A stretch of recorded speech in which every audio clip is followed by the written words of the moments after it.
Well, welcome back. I hope everyone enjoyed this morning's speeches and information. So this afternoon, just for this panel, we're going to look at creative health training and education. And before we start, we're just going to introduce ourselves. So I'll go first. I'm Alexis. I'm the General Manager at the National Centre for Creative Health. And I'll pass it over to Gemma, and we can go round that way. I'm Gemma. I've met some of you before, and I'm the Creative Health Lead for Arts Development Dorset. Hi everyone, I'm Amabel and I'm Strategic Lead and Programme Director for the University of Gloucestershire for Arts, Health and Wellbeing.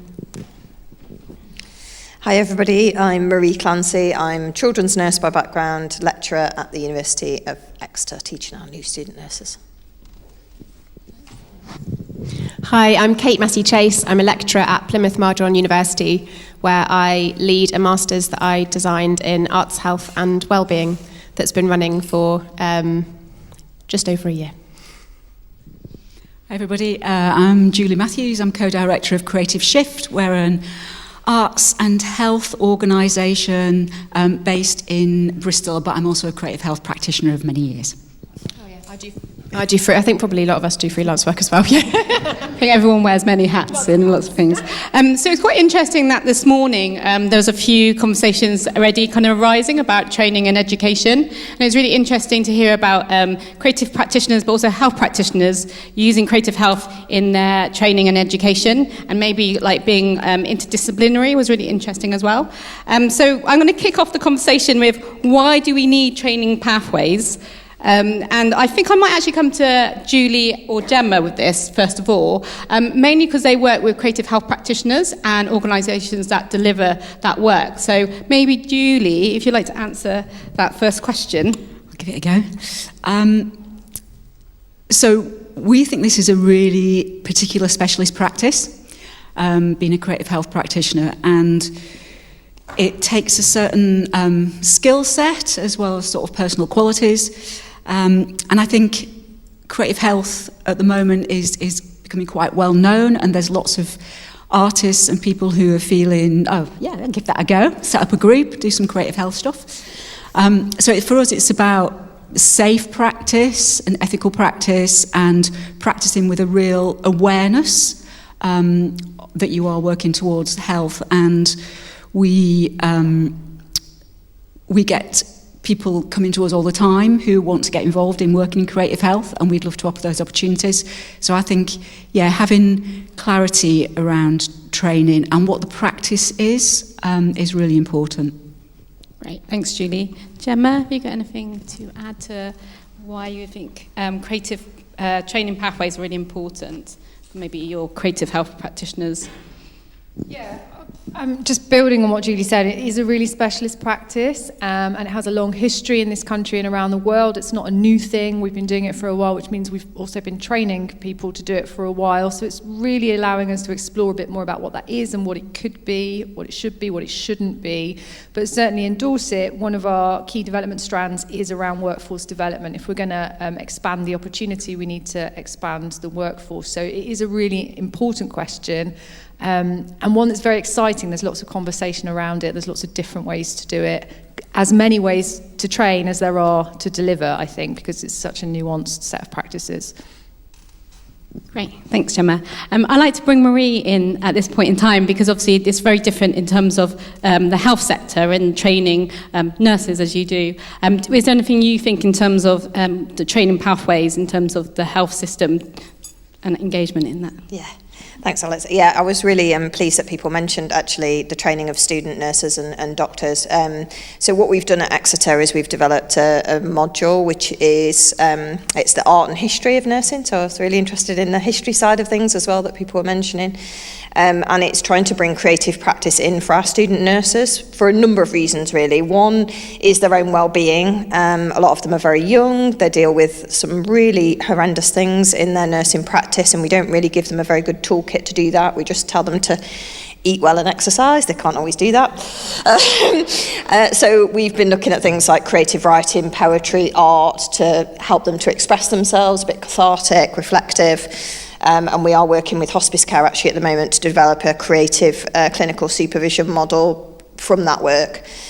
We also work with our students to look at sort of historical artefacts. So, for example, we've been looking at things like death, dying, end-of-life care, and how that used to be very much in a community, and then looking at the Lancet report, which is saying we've now over-medicalised things, and obviously looking at artistic works to help us to kind of decipher that and see the way forward, but also to see patient perspectives, and I think that's very important as well for our students, that they do see that. It's the course that we've developed is the first of its kind in the UK, I think, unless someone tells me otherwise, which has got an art exhibition as our assessment. So we did go on BBC Spotlight, actually, because it was quite a slow news day in Devon.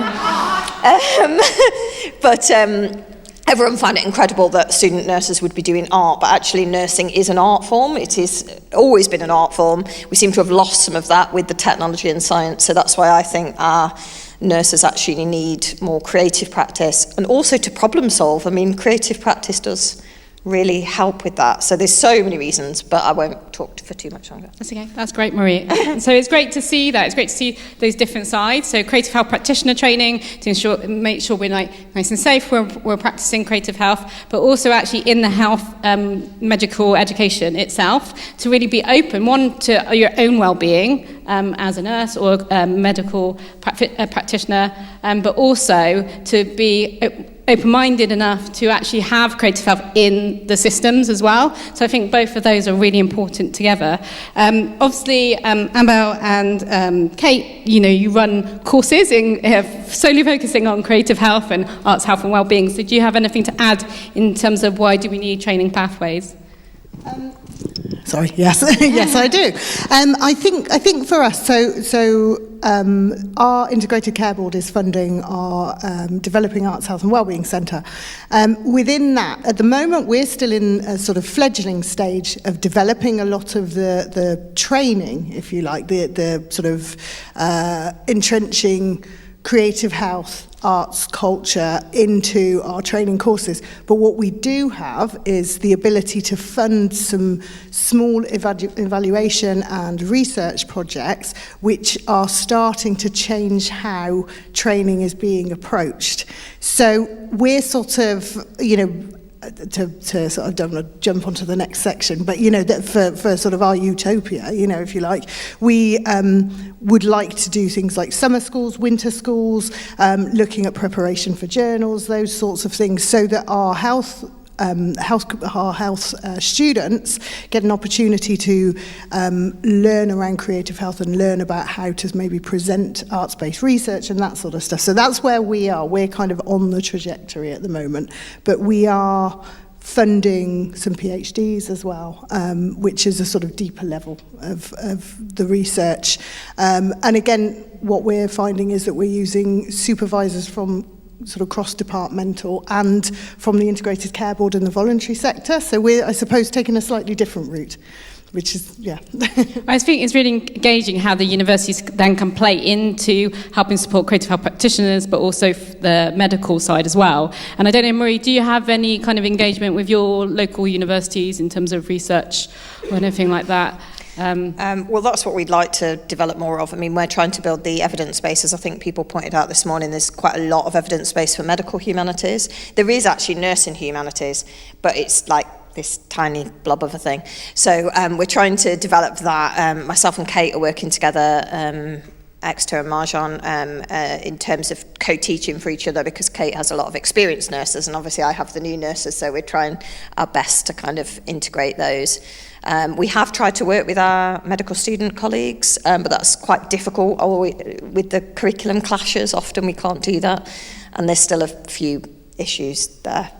A change in the medical education model is also, yes. Although there is a drama lecturer at Exeter who does teach in the medical school sometimes. Yeah. So those interdisciplinary is really important, I think. Which is why I did my PhD, so that's how I know Exeter as well. Yeah. But if I could just speak briefly to that, I think the the diversity of the student cohort that we've attracted shows that there's a real interest in the training and development of people who want to work in this very broad and diverse and eclectic field. So what I'm most excited, I always say, I challenge anybody at a university to find a room full of just like more interesting and cooler people than my student cohort, even though it's fairly small. Yeah, it's a challenge set. But just to give you a taster, we've got, the perinatal mental health nurse who's been doing a piece of work in visual arts and textiles about birth trauma. Then we've got our student who's been living off-grid for many years, but is a puppeteer. Has been working in a children's hospice, looking at death and bereavement and working with children with puppetry. A living statue. A textile artist, a learning disability nurse, a social worker, somebody who works in children's advocacy in children's services. So there's this real breadth of people who have come together because they're passionate about the arts, creative practices, and that can be from a professional to a hobbyist level, and people who've just been really just know that from their own experience that it makes a difference to their lives, and they can witness how they feel it could make more of a difference in the different kinds of professional settings that they work in. And then we've also got our more kind of professional artists who want to think about how they can expand their practice into working in more socially engaged contexts. And then we've got our socially engaged artists who really want to dig into the evidence base and maybe have a sense of more, not legitimacy, that's not the right word, but being able to lay certain cards on the table in certain settings in a way that might get their voices heard more. Great, thanks, Kate. I think what comes up here is there's lots of different ways for education and training to be involved in different places to kind of come together to create a creative health movement and creative health in the NHS as well. So it's not just one route, it's lots of things working together so people can be engaged and informed and have lots of research and also safe practices so they can all work together to kind of go forward. I wanted to come over to Julie because I know, Julie, you're doing something quite interesting in Bristol in terms of creative health practitioner training. Do you want to talk a bit more about that? Yeah, thank you, Alexis. So we've been really fortunate in the West of England Combined Authority area. So there was a big pot of money that's come into that region, and it is for, I might read what it's for, an ambitious 2-year programme that will open up the creative sector to more diverse talent, ensure more communities take part and create art experiences, and build a resilient sector, so that's the cultural and creative sector, that will drive economic growth in the West of England. And we're involved in, there's 4 different strands, and we're involved in one particular strand, which is seeing creative health as a profession and a sector within the whole cultural ecosystem of that area. So we've got a little pot of money, and we're developing a training programme for artists interested in working in the creative health sector. So I'm co-designing that with Julia Pueblia-Fortier, who is an academic with a real interest in creative health practice, Philippa Forsey, who's also a practitioner, and myself. So quickly to describe what the programme is looking like. We recruited 15 artists. There was a big call out across the area. And so they're being offered, the programme was going to run for 8 months. There's 8 training modules, so 1 a month. And then once a month, there's what we're calling a community of practice session. So we've split the 15 into groups of 5, 3 smaller groups, where they can come together, lots of reflective practice to share, reflection on the module, but just generally.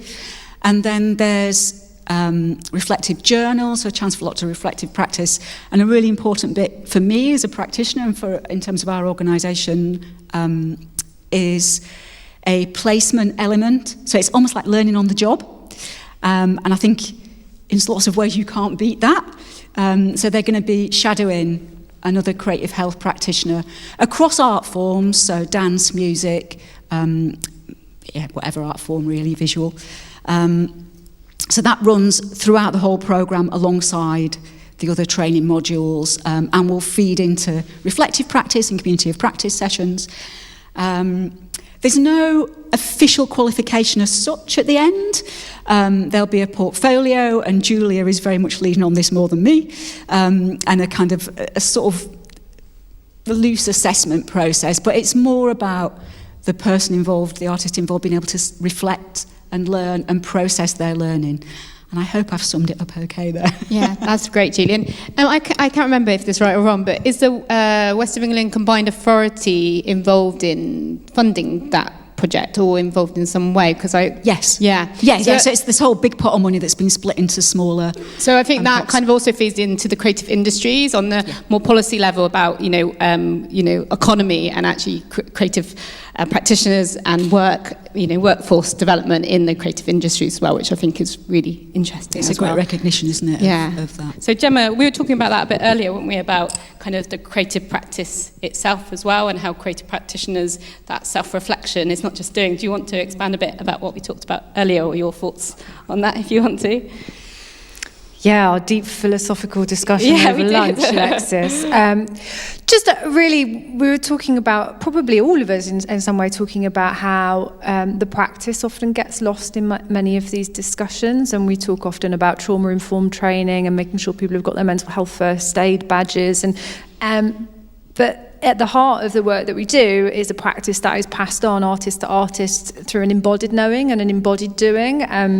And I suppose it's just good to surface that in these spaces, particularly for people who aren't creative health practitioners, that we already have a lot of knowledge within the practice, and that our training pathways, if they can really acknowledge that, then we're not going to lose some really valuable skill sets, and it's going to enable us to innovate quicker, hopefully, if we've got the power behind us and we've got the skills. It could be a really exciting time. It's about that collaboration as well, isn't it, between a practitioner and the participant, or a practitioner and a medical practitioner, everyone in the room together, kind of working together. It's not someone, it's kind of imparting your skills between you. It's like a two-way conversation. I think that's what's really important about creative health itself. So actually on that idea of utopia that you were thinking about for the future, maybe we could talk about the ideal vision for future of training pathways. So maybe I'll come over to Kate. Do you want to? Just to add to what Gemma was saying, I think those multi-level kind of points for development across people's professional trajectories, which not one single person's will be the same. But certainly I know that when I was freelancing, portfolio career, which just means having lots and lots of jobs and a very complex tax return. At one point I had 7 0-hours contracts and 4 part-time jobs.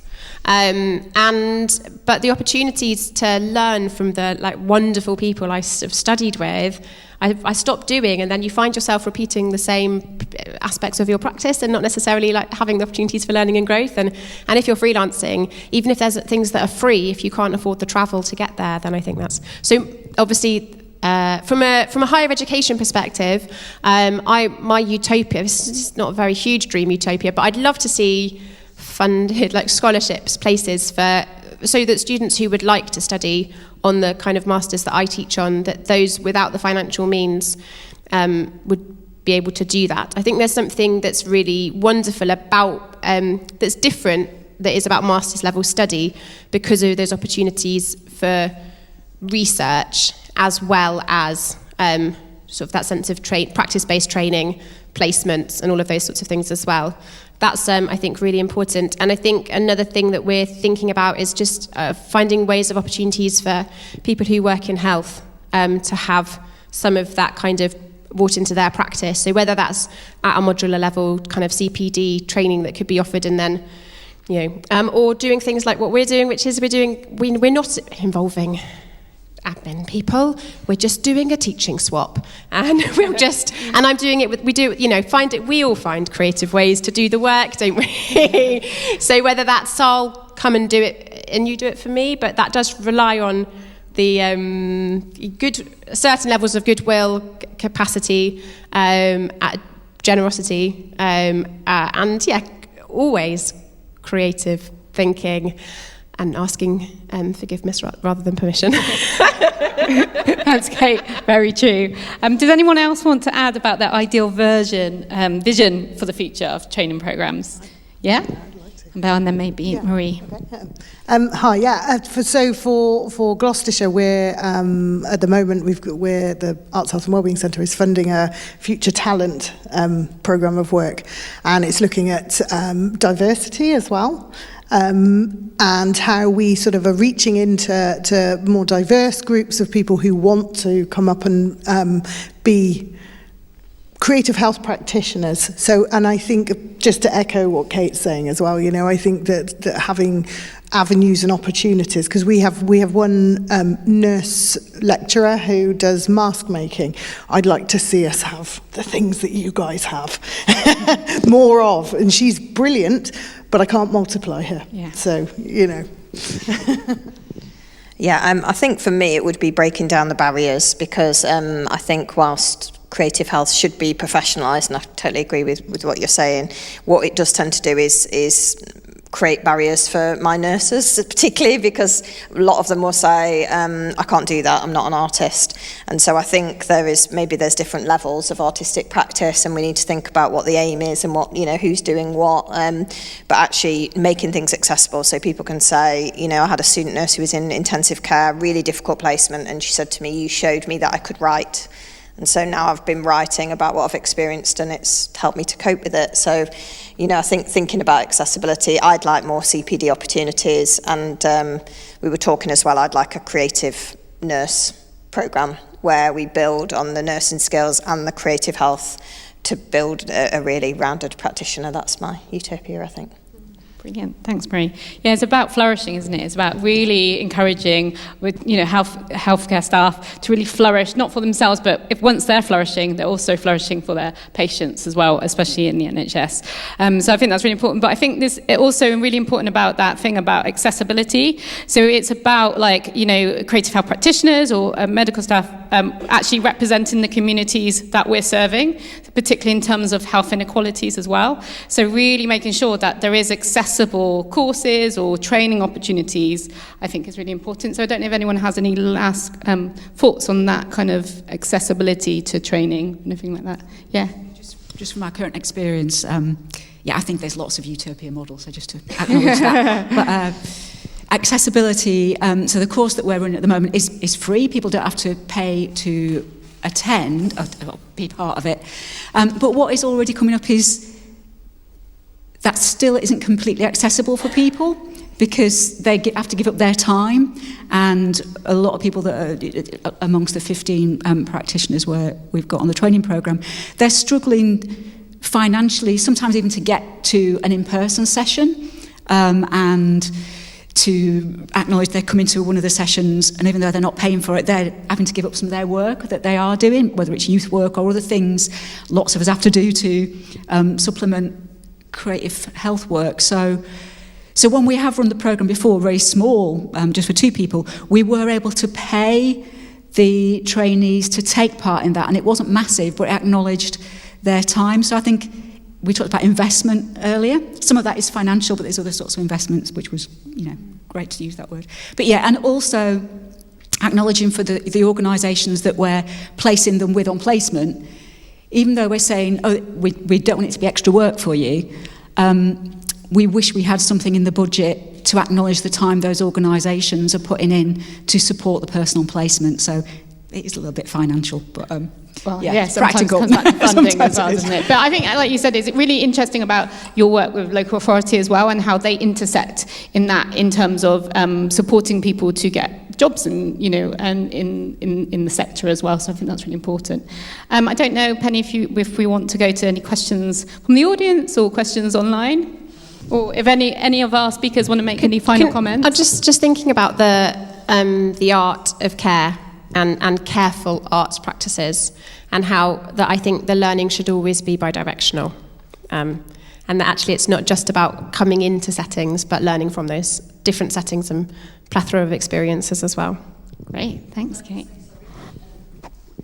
Sorry, just to say that I'm trying to work the other way around as well. So we are organising placements for our students to go and experience what creative health practitioners do in terms of, you know, rehabilitation, all the amazing work lots of you do, so that our students do appreciate that, and then they are able to advocate for that as well, and also so that they can learn from that too. Because obviously working with patients, there are lots of different strategies for opening up difficult conversations, for example. So we're trying to do the reverse side of that as well. Thanks, Marie. I think it's you get so focused, depending on what side of your coin you are, whether you're a creative health practitioner or a medical practitioner, you get so focused in what you're doing, actually having someone else, which are working the same sphere, but in a very different way, is actually really good for your mind and you opening up, things like that as well. So, brilliant. I think we are done. And right on time, I hope.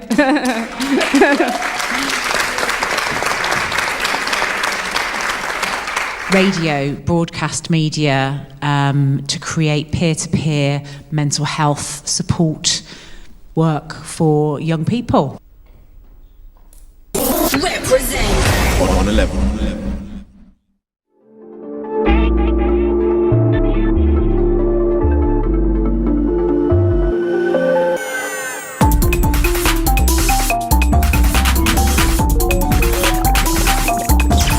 There's been so much talk in my family about money, not having any money because my dad lost his job and now he's not well. There's times when it gets all too much, like I'm trying to keep up with my socials, do all my chores around the house, and do all my schoolwork, and I get these headaches sometimes, and the smallest things make me want to cry. And that's what we're here to talk to you about today.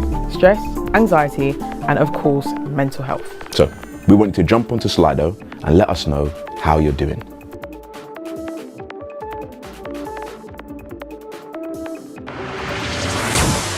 Critical voices. Critical voices in my head, heart pounding in my chest. I need to get out of the room.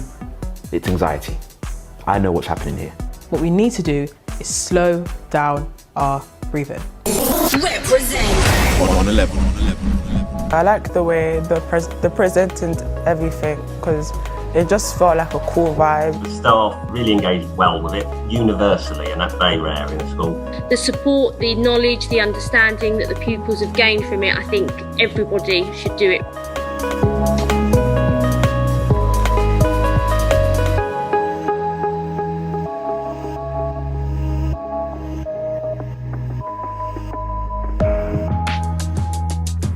Have you ever heard of the comfort and panic zone? Now, the comfort zone is you when you're fully relaxed and there's no stress. And the panic zone is the opposite, it's when you're in full-on stress mode. But there's a big area in between where we face our fears and we push ourselves into our stretch zone. Now, this is a place where we figure out the things that we can do. And every time we get a little bit stronger and our worlds become a little bit bigger. Our brain never stops fully developing. From our teenage years to our mid-20s, there is a massive remodelling that takes place. What we get from this is a stronger, faster and more sophisticated brain. So this is the time to start focusing on the things you're drawn to and the things you love. It's a great time to get into a sport, music, dancing, science or art, learn languages and build your beautiful brain with all the stuff that really floats your boat. Welcome to COOF, a free, safe and anonymous place for young people to find online support and counselling. So COOF is an amazing website, which is free of course. All you have to do is hop on the site, sign up and click chat. Yeah, and then you are connected live with a trained counsellor who can talk to you about all types of stress.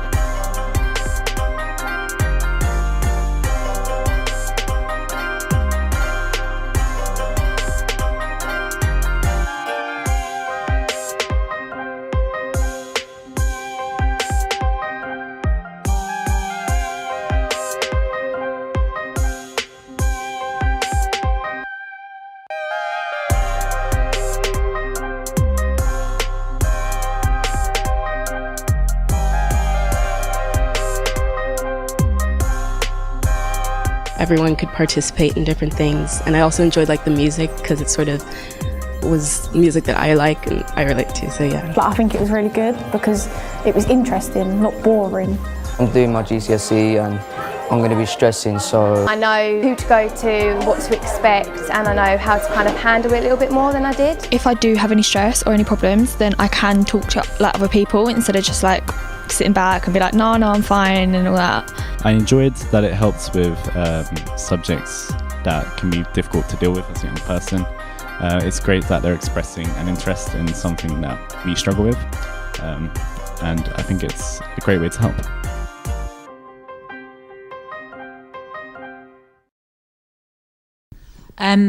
So again, Shane would have been here to tell you a little bit more in great detail. He absolutely invites you to reach out and contact him directly. The website, which is here, there's an information email you can reach out if you wanted to talk to him in more detail. Obviously, this video shows their work from other places in the country, but the case study we're seeing here, hang on, specs back on, just for Gloucestershire, when they were working with some schools there, the reduction in moderate to severe anxiety from 35% to 26%. The 10% of pupils engaged with NHS Online Support Finder once or more after a school-based intervention from Reprezent, and the 460% spike in engagement with the Support Finder after pupils interacted with On The Level. So that whole taking the time to invest in creating peer-to-peer support for people in that sort of 15 up to 25 category. So again, shameless plug, and do get in touch with Reprezent if you want to know more. And we're going to hear again now from, I just wanted to play this. It was a very brilliant piece of feedback about impact directly from the person who took part in photography for wellbeing with Well Image, who are based in Devon. And they created this little bit of video to go alongside the bigger webinar that they've done. So again, more resources to go and explore. They are, again, in the long read. So if you wanted to understand, there's this lovely piece of work talking earlier about how do we explain creative health to health people? How do we explain health to creative people? Well Image have actually done that by explaining here is how their project works, the impact it's having, why it exists, and the way in which they go about things. So we're just going to listen to James.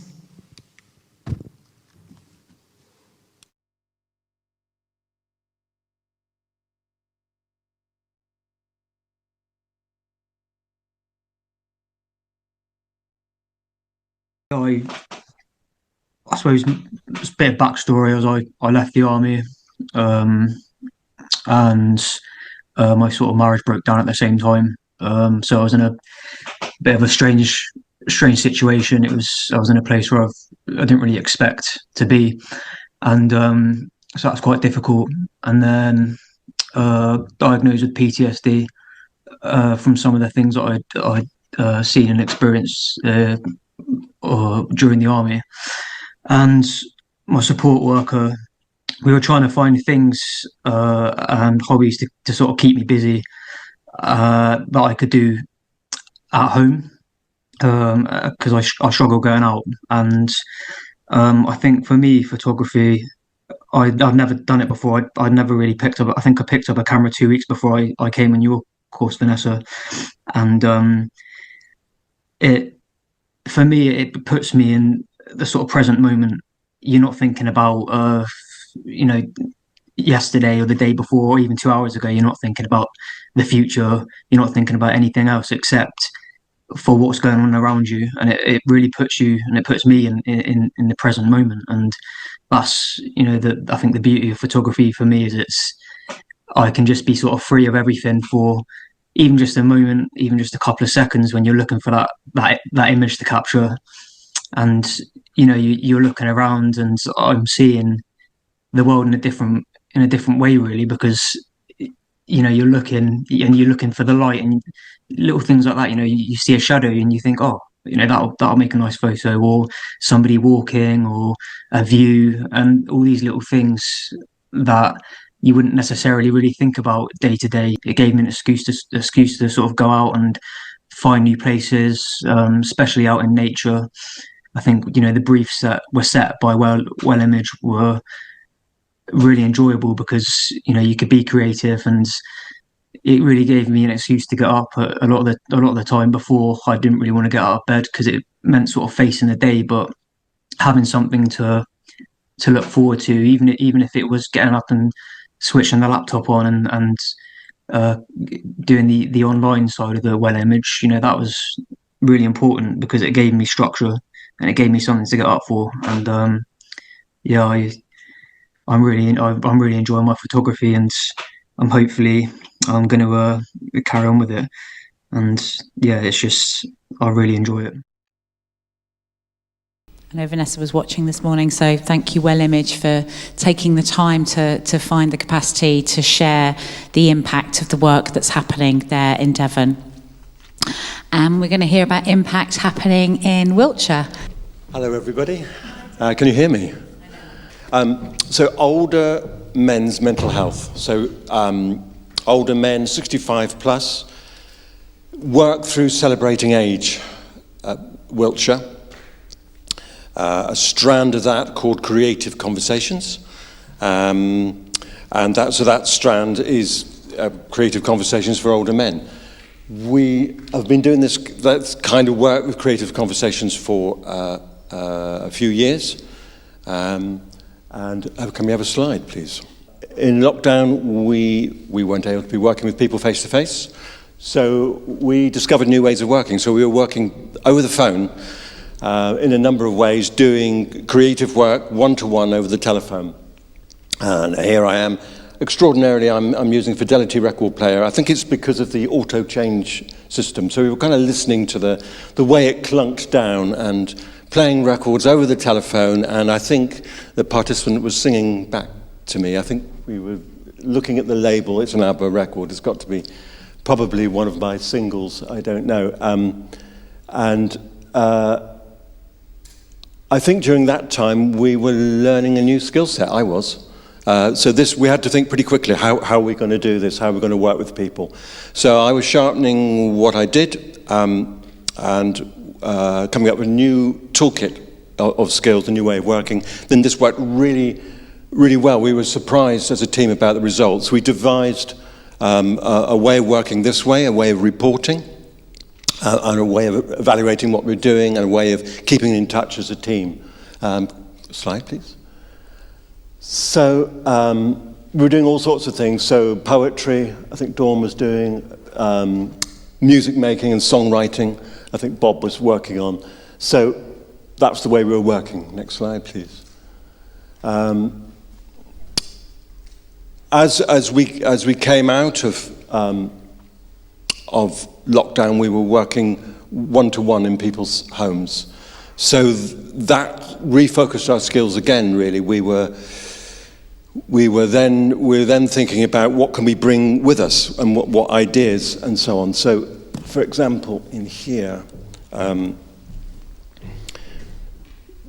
there are things I've collected from the seashore. So probably things that shouldn't be on the seashore, which I've picked up. So things that are floated in and bits of plastic, and maybe there's some glass in there, there's a bottle, there's all sorts of bits and pieces. And so I might work with objects with people. So we were starting working one-to-one in people's homes. Maybe I'd use postcards. I'd be using poetry for most sessions, working with people. I'm beginning to develop a thread from week to week. So this was honing skills again, one-to-one. And then we were doing group work with the same thing. So when we were able to do that, we were back out. We were at venues like village halls and sheltered housing and libraries, doing group work. We noticed from our group work, men tended not to come so much, so we're having more women attending than men. So I think when did we do this? February, March this year, we decided to run a pilot for older men, 65 plus. So when I saw that, I thought, well, wow, is this 65 plus? Who's going to read this with the word creative in it? 65 plus. And maybe a mention of creative or poetry or what have you in a poster, and maybe working in a library. Is this going to work? And we discovered it was really popular, so it was readily recruited to. So we had good numbers. We had 12 straight away, and those 12 men stayed with the project. We did 6 weeks. We had a one-off workshop on a different theme, and then another 6 weeks. Really putting skills that I'd learned through doing the one-to-one work into group work, creative conversations with men in this case. The sort of issues that they're bringing up, it was interesting how how much the men shared quite quickly and quite easily about the things that bothered them most and why they were there, right, why they turned up.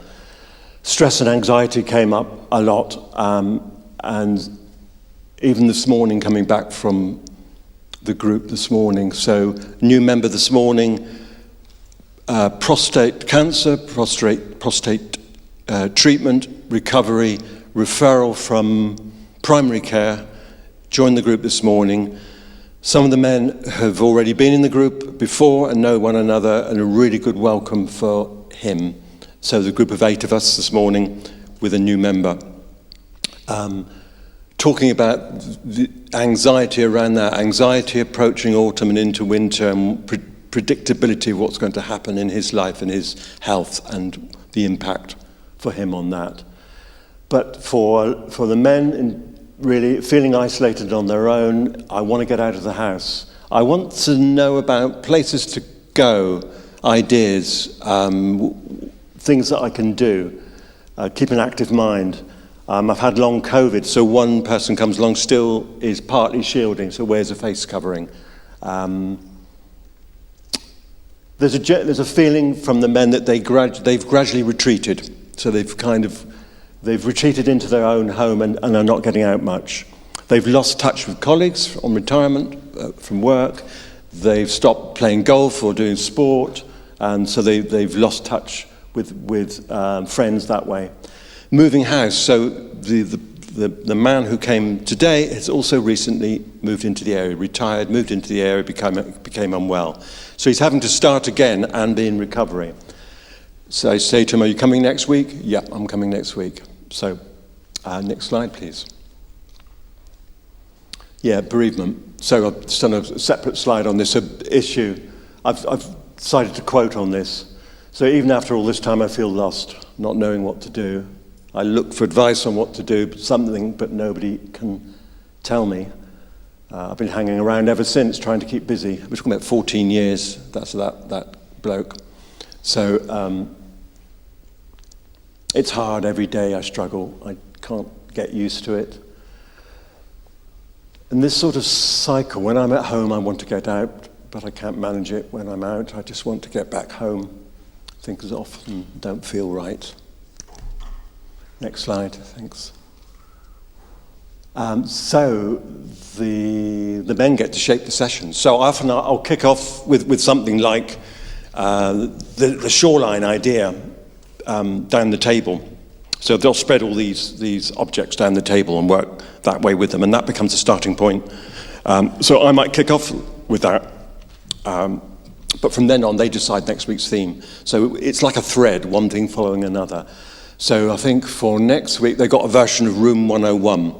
But rather than things that they don't like putting into it, what things should be kept? What positive things do they want to keep hold of? So that version of a 101. And somehow I've got to come up with some poetry or something creative to go alongside that. But that will be the theme for the week. So I give them a starting point. So with these objects, people were maybe picking them up, men were picking them up and saying how they identified with certain object. You know, maybe it was a tangled piece of rope and how that made them feel, or maybe it was a rusty ring and it felt like handcuffs that needed to be broken open. Maybe it was a piece of glass which was still shiny on the inside but really weather-beaten on the outside, and that kind of thing. And there'll be poetry to go with it. And with the poetry, they get reading straight away. So they co-read things, and they can't believe that they're doing it, and they've done it before they know it, and that's okay. If people can't read, so there's people there who feel a bit awkward with memory loss, that they're not going to manage it. We do large print, but it doesn't matter, they can pass, and then everybody can say what lines they've noticed, what words they've noticed, so everybody gets a chance to join in. Yes, please.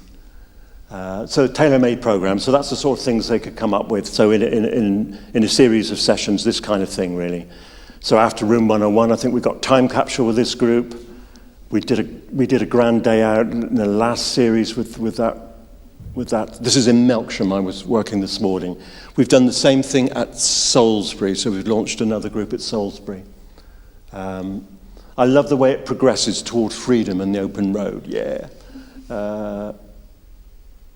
Some of it is a bit more technical, like ham radio equipment and logbooks, absolutely fascinating. So the interesting thing is that the men are bringing things in. I mean, I couldn't do these things without them. I can kind of respond to it, but they're bringing things in. So it's their experiences, really, and their interests, their curiosity, their imagination on this. Yes, please. So how does the group work? Pretty much as I've been saying, really, but we use things like objects, nostalgia, reminiscence, imagination, culture, music, self-expression. The group process I put at the bottom, sharing, trust, common understanding. Without that, it's not going to work. This was the great thing, working on the telephone and then one-to-one in people's homes and then doing the group work, this is the kind of flow that we've worked towards. Yes, please. Yeah, so I'm working here with postcards on the table. There's always tea and coffee and some refreshments. And I've brought in vintage postcards with the transcripts of what's written on the back of them. So we're probably talking about holidays. We're talking about how a postcard is a bit like a text message today, and how people used to send a postcard ahead to say they're going to send a letter tomorrow, and so on and so on. And getting some responses in writing by the looks of it. Yes, please. So quite quickly, we all get an idea. I get an idea, but the group gets an idea about one another, about their experiences, their wide interests, their wide tastes and preferences. We know, we've got a hunch that they've got wide experiences and they've got wide interests and tastes, but this makes it real. So this gives it identity, it gives it shape. So men age 65 plus, going down to the bottom, yes, it's going to be Thin Lizzy. It's going to be Pink Floyd, of course it is. So it's not me thinking, oh, this is probably what you might like, or this is what somebody your age, and if you're in your 80s, or this is what you should like. This is what they do like. So it's really about their experience, really. The backgrounds are kind of really wide. A lot of military stuff, submariner, army bandsman, prisoner of war. So that person's over 100. So it's 101 attend Salisbury group. Whilst I'm doing all this, I'm working towards it being self-led, peer-led. So from the first meeting with them, they're saying, you're going to be doing this. This is what you're going to be doing. So by the end of 6 weeks or 12 weeks, however long we've got on the funding, you will be doing this. So the format, the model's pretty straightforward. I try and, it's like positive habits. This is the way we kind of start the group. And this is the way we can do things. This is the way we wrap up. This is the way we plan next week, and so on and so on. This is our ground rules. So we went through that again this morning. This is the way we take turns. This is the way that we don't bring in things into the group that we don't need. This is the way we listen to each other or indicate to one another that we want to be heard. Yes, please. So some of the outcomes. So I met people who just lived around the corner, never knew they were there. Connections, confidence, distraction from personal issues and challenges. It gives me communication skills, so that the men have felt that they felt sort of desocialized, that they no longer have that sort of sharpness about going up to somebody and saying hello, or how to react, how to enjoy themselves. A lot of humor, a lot of laughter. Really, the group, a lot of it's about enjoyment and about that reaction, that kind reaction to one another, really, that kindness. Accomplishment, using my brain, reminds me I'm alive, I'm glad to be alive. I can listen to different views. There are a lot of things about contributing, giving and receiving going on. I think that's really important. Yes, please, Penny. Progression. Attending other local events, so whether it's celebrating age or other local events, but celebrating age in music events, tea party events, theatre, poetry readings. In Salisbury, they tell me afterwards, they don't tell me they're going to do it, they sort of hatch a plan. So 3 of them came back and said, well, we went to see Simon Armitage at the cathedral last week. And I thought, well, you didn't tell me you were going. And then somebody brought the book, and they're reading from part of Simon Armitage's new collection. And I think, a couple of weeks ago, you weren't really sure about attending anything creative at all. So it becomes normalised, so these positive habits. A couple of them meet up at Salisbury and they play table tennis on one of those outside, the concrete table tennis table outside, and they play that beforehand. One of them has restarted a fitness programme at the Leisure Centre because we meet at a library which is in a community hub at Melksham, and therefore the Leisure Centre's on hand.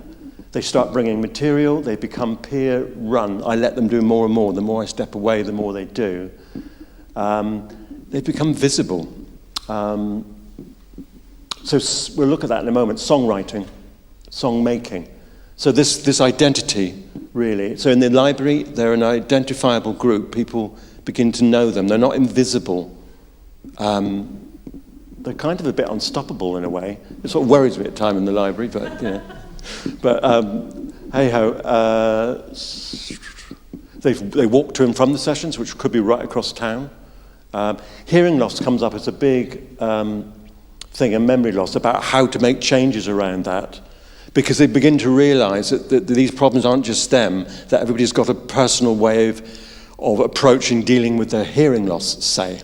And they can learn from one another, so they can make changes around that, book an appointment. This morning we were talking about the PSA levels, prostate, getting checks. People were saying, well, what's that? How do you do that? What's that about? They might meet up. Somebody suggested a meeting up at Christmas, so they're planning ahead. Yes, please. Progression, songwriting workshop. Halfway in this, so 6 weeks, then we offered a deepening creativity kind of offer. We didn't know how it was going to go down. A lot of concern about this. How are we going to write the song? How are we going to do this? We're not musicians, we're not really creative. And they said, well, just try it. Let's just try it. So Bob Heath, musician, runs this workshop, and they cannot believe the results. We've got a short video, if we can, on that. This is, so they co-wrote a song, and this short piece is about them putting the vocals, attending the music centre here to put the vocals together.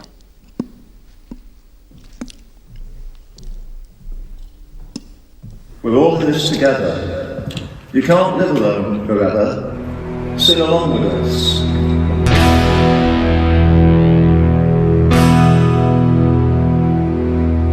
We are the great people, we will not be ignored. We got lots that we can give, every day we want to live.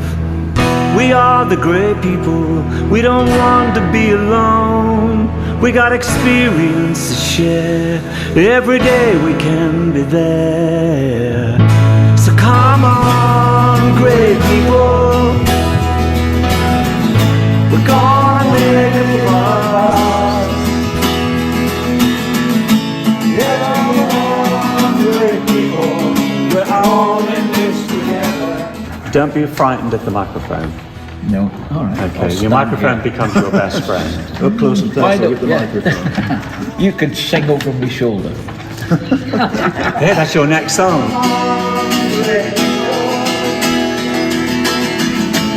We're gonna make up a fuss. We're all in this together. You can live along forever. Sing along with us. So I think I'd like to keep it authentic. Yeah. In the summer, everybody is doing something. Yeah. But I'm not, because I'm one of those great people who just sort of disappears. Yes. For example, where I live, they're all couples. And they're all off on cruises and, going to the Maldives and what have you. Lovely blue sea, and that's it. Yeah. I could do with that. Do with a bit of blue sea. Yeah. A bit more. 1, 2, 3, 4, 5, 6. Ooh. Ooh. Serious. Here we go. We're all in this together. We can live alone forever. Sing along with us.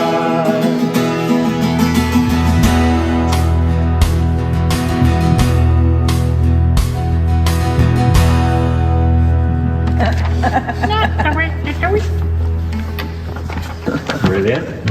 So come on, great people,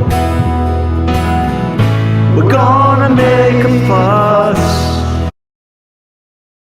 Yes, just so, because I was working with those three this morning, but I love the T-shirt bit. So it's become a concept, the idea of grey people, and this identity has become a concept. David there in the film decided to produce that, and I think it's the identity which they love from that, I think, but the accomplishment, and it's looking at what Bob Heath, the musician there, is doing, the skills, and they just so enjoyed it and so enjoyed creating those lyrics.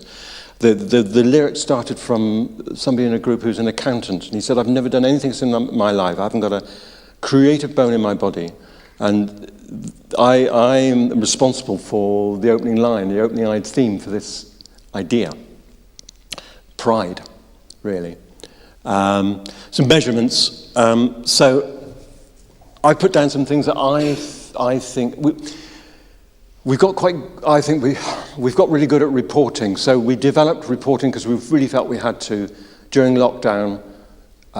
So with the stuff over the phone, we were working over the phone and then one-to-one in people's homes. We developed a system of reporting, and that helps me evaluate week by week what we're doing and reflect really on what I'm doing. But to some extent, we're able to take from that and put some things together towards our own measurements. But we ask people at the beginning, so some sort of baseline on entering a program and leaving. So we do that kind of evaluation. If we could measure more, if the men were sort of saying what should be measured or what I've noticed that really matters to them, these kind of things matter to them. So to be heard. So how visible do you feel? How noticed do you feel? And that kind of makes a difference for them, being heard. What's your confidence and self-esteem like? Is it more or less? What does that feel like? How personally resourced do you feel? What's your social capital like around you? How does it feel like? Can you get things done? Can you get things done for yourself? Can you get things done together? Just a measurement, how often do you come out of the house? Never? You're at home? You're just stuck at home? Is it once a week? What's that like? How easy or difficult is that? Giving and receiving, feelings of contribution. How many times do you meet other people, speak to other people? I mean, just looking at it now, it looks a bit stark, but this is what's important to the people I'm working with, these men. Attending something new, really good marker. So I went to something different last week. It was amazing. It was good. They encourage each other. Two of us went along together, and we went along to something for the first time. Joining, becoming involved in new interests, really, whatever they are. Yes, please. So funding. So if this could be adopted or spread, what would I want? What kind of wish list would be on there? I think, yes, 6 weeks, and the groups reflect back to us, it's too quick. So what's worked really well, for example, 6 weeks, deepening with a workshop, perhaps in between, having a short break of a week or two, and then back in for another 6 weeks, then peer-led. Or maybe they're peer-led for a short time in between that. So they're getting used to that, and then you revisit them, how are you getting on doing this, and do some more work with them. But this idea of a workshop halfway, so deepening that progression, introducing a new interest, different tangent, like writing a song.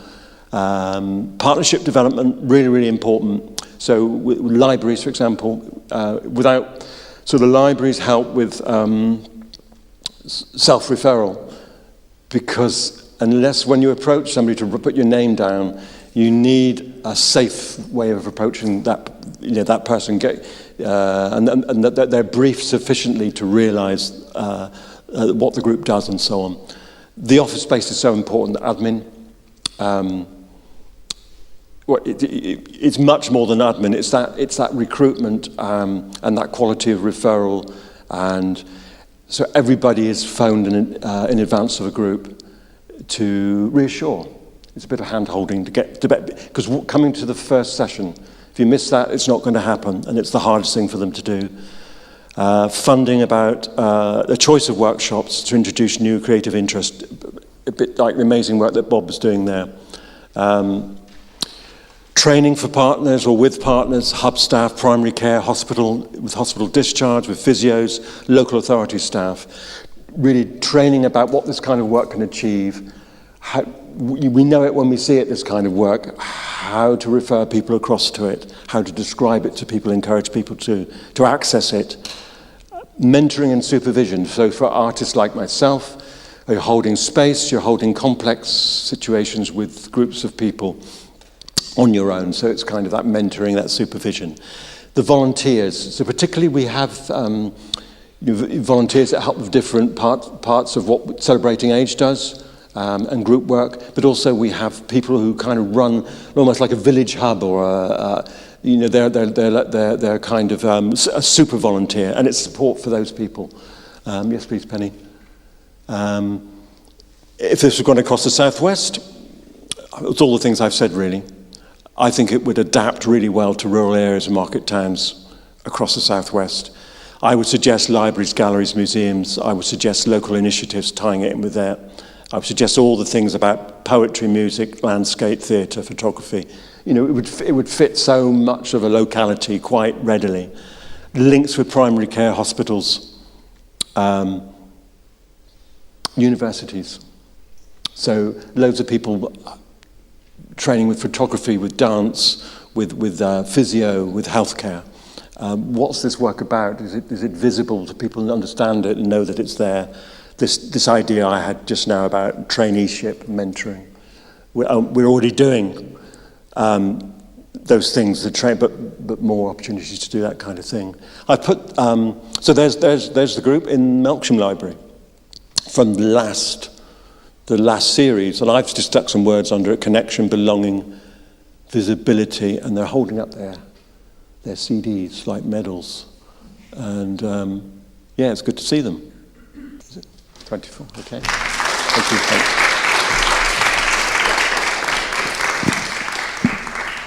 We've got another little snippet. So we're switching from mental health, and specifically a bit of men's mental health, into a little dollop of nature next.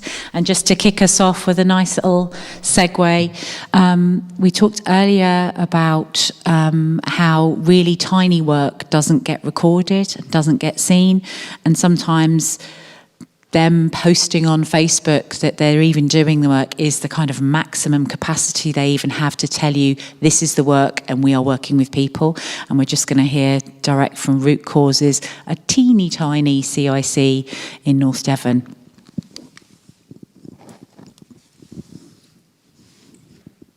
Hi, my name's Roy. I'm one of the co-founders of the Root Cause Project CIC, based in North Devon.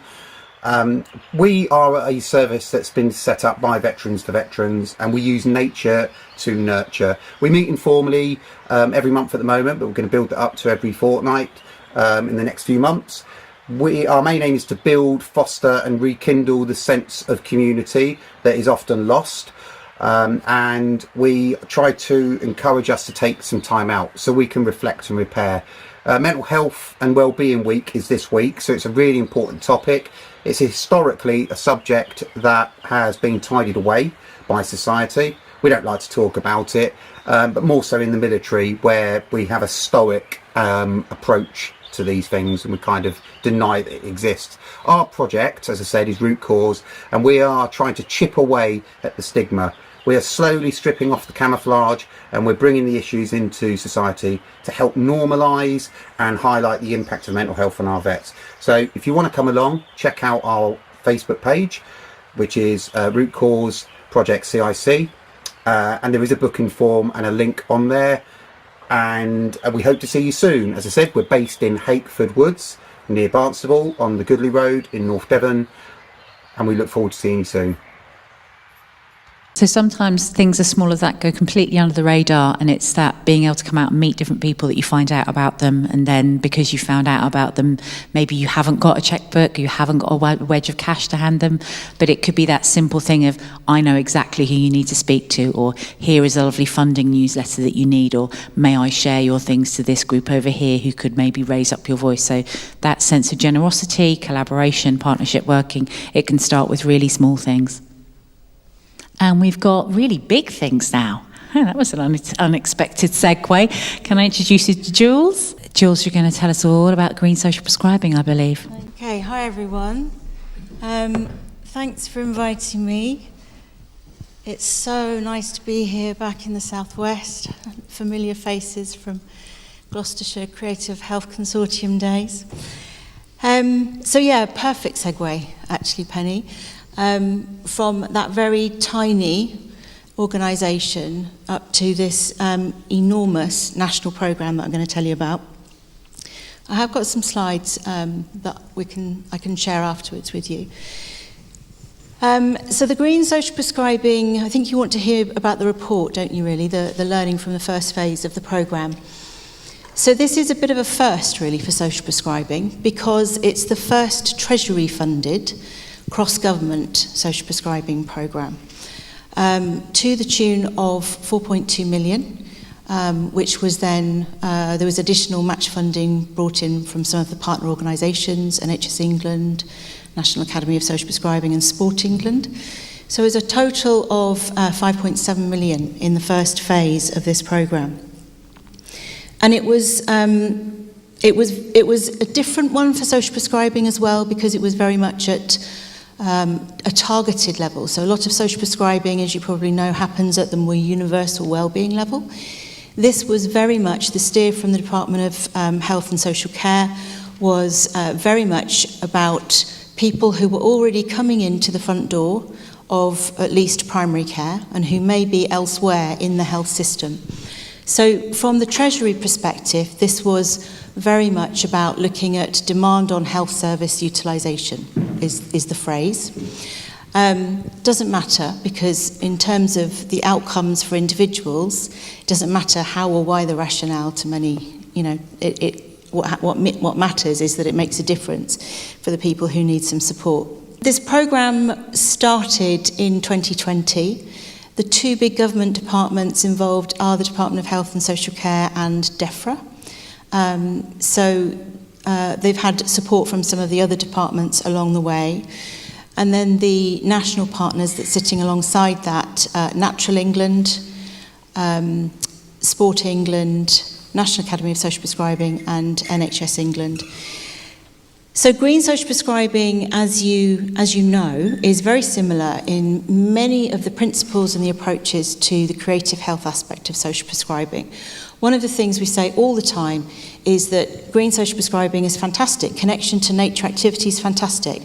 But actually what doesn't work is if somebody has a really great experience in their horticulture activity, for example, but then they go home and their flat is still damp, and it's exacerbating their lung condition, and they're still needing to find money for food that night. So we're really clear that green social prescribing is part of the broader whole. So the link workers, the creative health, the physical activity, the support with debt, housing, employment, etc. It needs to be seen in the round. So that was the focus really for the programmes. So there were 7 test and learn sites across the country, and the southwest one is Bristol, North Somerset and South Gloucestershire. And they were given an amount of money to work for a couple of years, really developing, having a very broad opportunity really to carve out what worked for their local integrated system. So looking at how to embed green social prescribing within their pathways with no top-down prescription for that. It was open. The programme was evaluated by a consortium of academics, so Sheffield Hallam, Sheffield, Exeter and Plymouth universities. And that was released last month, the report, so we'll send you the links to that. But the top level information coming out of this programme is there were about 8,300 participants that we had full data sets for. 57% of those were from socioeconomically deprived areas, bearing in mind this was a targeted programme, and 21% from ethnic minority populations. Again, we were targeting health inequalities. So we were looking for where we could gain traction for people with those identified mental health needs to prevent and tackle further mental ill health. We were also looking at health inequalities. And the results were fantastic, actually, statistically significant. So we saw a really big shift across the board at mental well-being level using the ONS4, the well-being measure. But as I said, this was targeted, so it was important for us to be able to see what was happening for some of the people who were in a more clinical, inverted commas, group. So people who may already be receiving medication, may also be receiving other mental health interventions like talking therapies, for example. And just even one of the sites showed statistical significance on using the hospital anxiety and depression scale. So that's really encouraging, because what it means then is what we intuit is borne out. So we can now say that yes, alongside some of those other more clinical traditional NHS interventions, then nature interventions are comparable for those people. And that's really relevant. I mean, it's a lot of the work that's gone on with in the creative health world, so things like singing for breathing. So if there's 50% of people who drop out of cardiac rehab or pulmonary rehab or talking therapies, which is pretty much a standard figure across the country, what does, in terms of choice and personalisation, what does that look like for somebody who might want to do a singing for breathing programme instead of pulmonary rehab, for example? And as with all these things, social prescribing, creative health, green social prescribing, it's relational, isn't it? It's not transactional. So this is about the connections and the friendships that people make, the cup of tea and the bit of cake that comes alongside the singing for breathing group, for example. So the other thing the study really highlighted was the cost effectiveness of it. They used the Wellbeing Life Adjusted Life Year measure. So there was good return for Treasury. So Treasury were happy about that. And in comparison to some of the other interventions like talking therapies, etc., they were more cost efficient. And that is relevant in this day and age in terms of the financial pressures that the health systems are under. So when we look at a invest to improve and an invest to save type frame, then actually it's really helpful if we can also be showing that not only is it good news and shifts the outcomes for individuals, but it also is affordable for the health system. So that really helps in terms of some of those business cases. You won't be surprised to know that some of the learning and the challenges that came up are completely transferable to the creative health world. So sustainable funding and commissioning, things like shared investment funds, all of that came up loud and clear.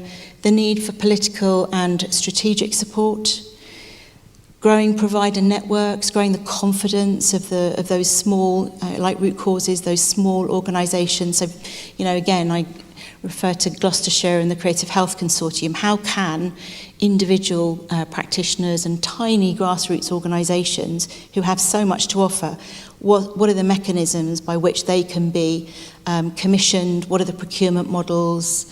What does a provider collaborative look like, for example, for some of these organisations? So very similar to yourselves. System alignment and barriers, the culture shift. When does it shift from being flaky to something that is, yes, okay, this works, and this is about choice? How do you embed nature into a mental health pathway, right from something short-term to people with serious mental illness who might have a lifelong mental health condition? So lots of that, very resonant for creative health. Data flow, feedback, how do referrers get information back? What does that look like? How do you track the data through the pathway? Shared problem solving, building the referrer capacity, confidence, skills, knowledge.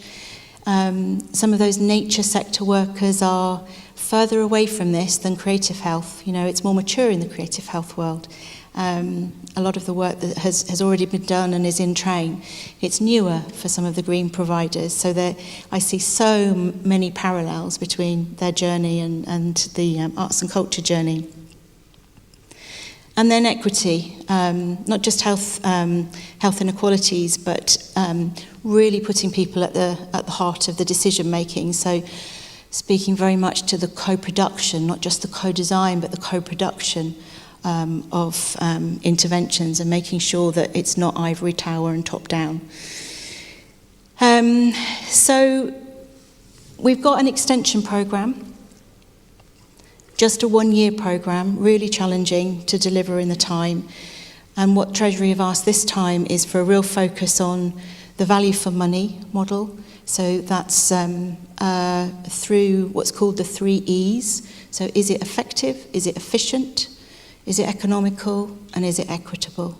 So a nature-based intervention like many of yours, if there's 20 people coming along to a horticulture project, that's not one-to-one. That's helpful for waiting lists, for example. So, you know, some of the different ways of looking at how to measure value for money, it isn't just about money. Data tracking, really have to crack this. What does it look like? How do you track whether somebody's received a nature intervention or a creative health intervention? What difference does that make to how many times they go to the ED or how many times they get admitted, not just in primary care, but elsewhere in the system? And often people with health inequalities might not go to primary care. They might show up elsewhere. And then building models for sustainable funding is the third one that they wanted us to look at. So that's shared investment funds. There's some work going on with the lottery at the moment around exploring what could a shared investment fund look like for every ICS in the country that enables the spend on activities, not just on the social prescribing link workers and the workforce per se. Whole life course, you do this really well in creative health. So we have a focus on children and young people this time that we didn't last time. And we've also got a focus this time more on workforce, so really trying to support those nature providers. So again, a lot of learning from the work that you have done over the years. And all this in a real world context, obviously. The phase 1 work was in the context of huge change, the Health and Care Act 22, formation of the integrated care systems, and COVID. So trying to deliver all these activities, as you'll remember yourselves, in the context of COVID is tricky. This time we've got reduction of staff in the ICBs and financial pressures for the VCSE sector and the NHS.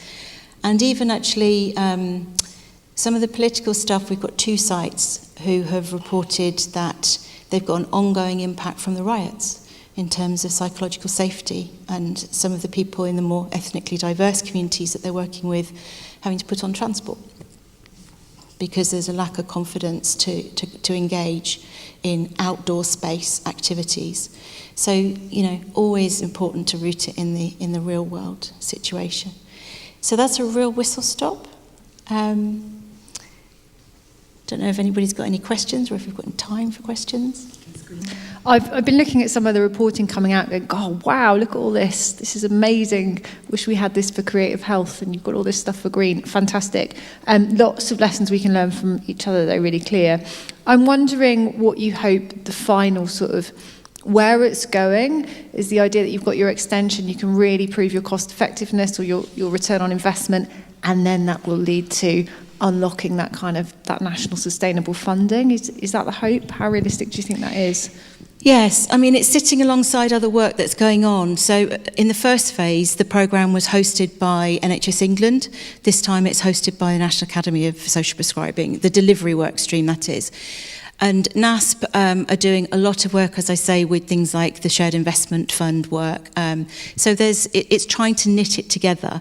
And so always trying to say, this is green, but it doesn't operate in its own silo. So what else is happening within the social prescribing arena where we can fold it all in and get, aggregated benefit, if you like. there's, the Darzi report that's out recently is indicating that this is a positive direction. You'll have seen, hopefully, the news article BBC over the weekend recently, and it flagged dance. I think the headline was the 6 things that can fix the NHS, and dance and arts was one of them. And buried in that was also nature and social prescribing more broadly. So it's about the sum of the parts, I think, Gemma, in terms of how it goes forward. This programme is up at the end of March, but I'm sure there will be there won't be a Treasury funded programme, but there will be a continuation for sure, with the aim of scaling it to all 42 ICSs. Hi, Jules. Hiya. What's your utopia for this? That everybody who wants to benefit from nature can do so, and that it's normalised and it's part of the holistic offer of the holistic package, basically, when people access health support. Hi, sorry, I might have missed it. You talked about tracking and how we track each person that's referred, say, for example, to a green social prescribing or a creative health intervention, which is something we'd love to be able to do so it feeds into the NHS data. Is there some way of doing that yet? Do you have to have NHS numbers? There's a little bit. I don't know if we want much time to talk about this, but year before last, NHS England, so part of my journey is I came from Gloucestershire. I was a clinical commissioner, then I went to NHS England to do social prescribing. And one of the things that NHS England did was develop an information standard for social prescribing. So there's a minimum data set, but it's also supported by what are called SNOMED codes. So those are the codes that are used in GP practices, for people who don't know that. And we specifically put in one for both nature and creativity, actually. So it's signposted to a creative activity, signposted to a nature-based activity.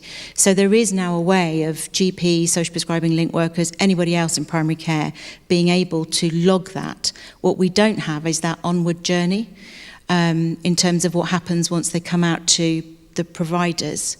So that's the next piece of work. And also making sure that all the data systems fit together, talk to each other, that they've got all the tech and the information governance capability to link to each other.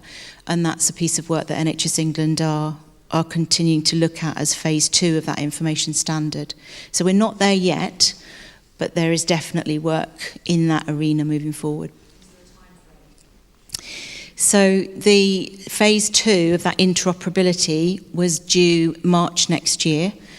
That is delayed due to various factors, reorganisation of NHS England, etc. So I'm not sure the latest time frame on that, but that, as far as I know, is still the goal. Thank you very much, Jules.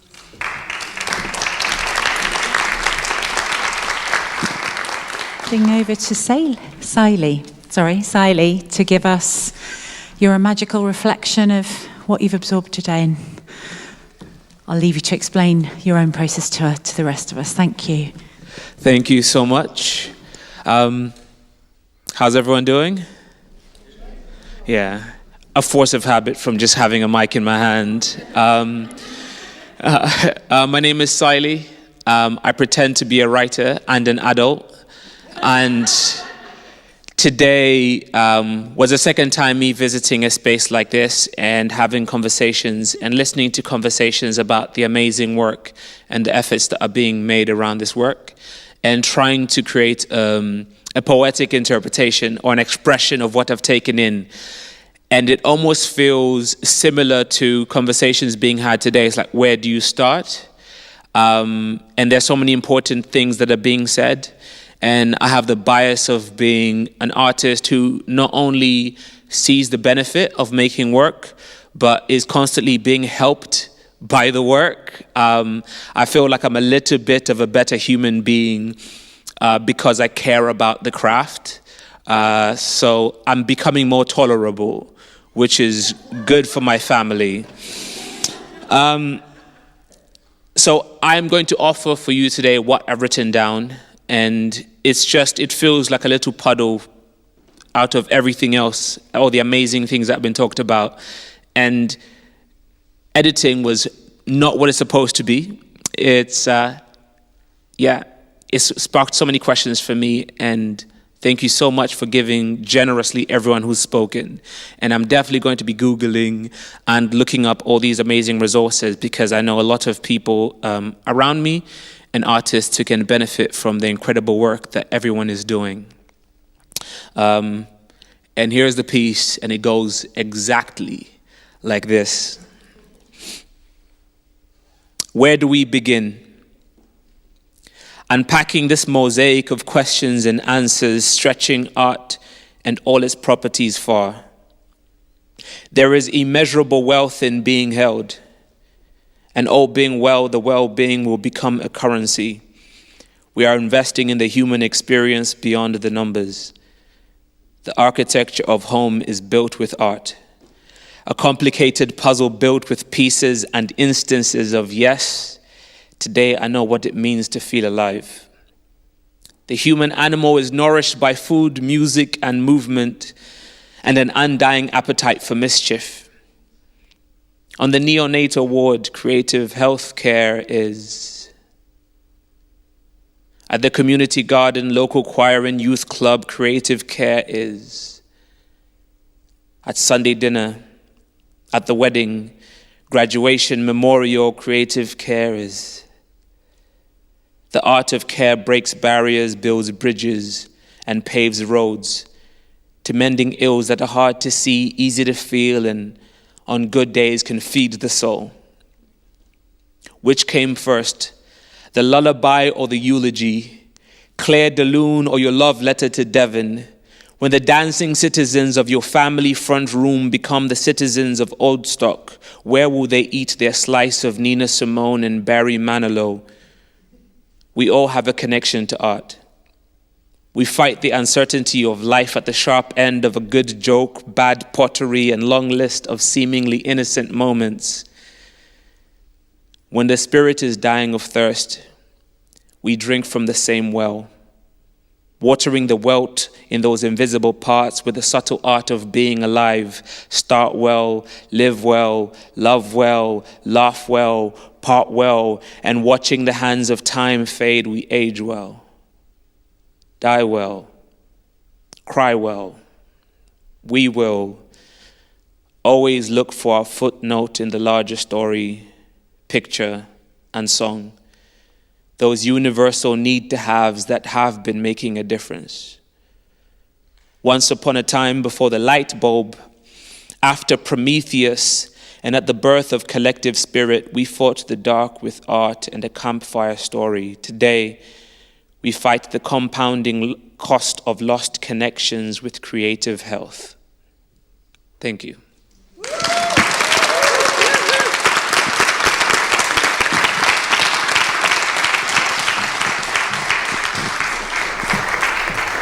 Thank you so much. Great, I've got to go after that. Lovely. I'm going to reiterate my thank yous again to Wiltshire Music Centre and the amazing tech team that have made this somewhat right until the early morning hours of planning look seamless. To everybody who's travelled so far, so many miles between us, let's all go and plant a tree at the weekend for make up for our carbon footprint. But thank you so much. Thank you for everyone who is online and for everyone who takes the time to tune in later. So many lovely words and more questions than I think we started the day with. Thank you to Arts Council England again. Thank you to Chris for being the time monitor du jour. Fantastic. Maybe a round of applause for each other while you're here. Wake up those spaces. I hope you found at least one person to spark some totally new, unexpected conversation with. Again, just to stop me from waffling on, my summing up. Today you've witnessed a tiny sample of the variety of activities, the flexible and imaginative approaches that are business as usual in creative health. This is the variety and flexibility that means creative health sector is a valuable partner alongside health and care and across the whole life course. Where the Davies report spotlights the need for greater person-centred care, a focus on well-being and prevention, we see, and we have seen today, how creative health can help people find their voice, understand and connect back to their health when they're facing deprivation and/or chronic conditions. It can support empathy, understanding and compassion in the health and care workforces, and enable new cross-sector partnerships that enrich communities and unlock access to places they hadn't even realised they wanted to travel to discover new lands. I thank all of our presenters today for the time, energy and care that has gone into the preparation for this event. There is so much we didn't show you today. This has been a drop in the ocean of creative health, but consider this a beginning, stocking up your ship with vital supplies and preparing to set sail.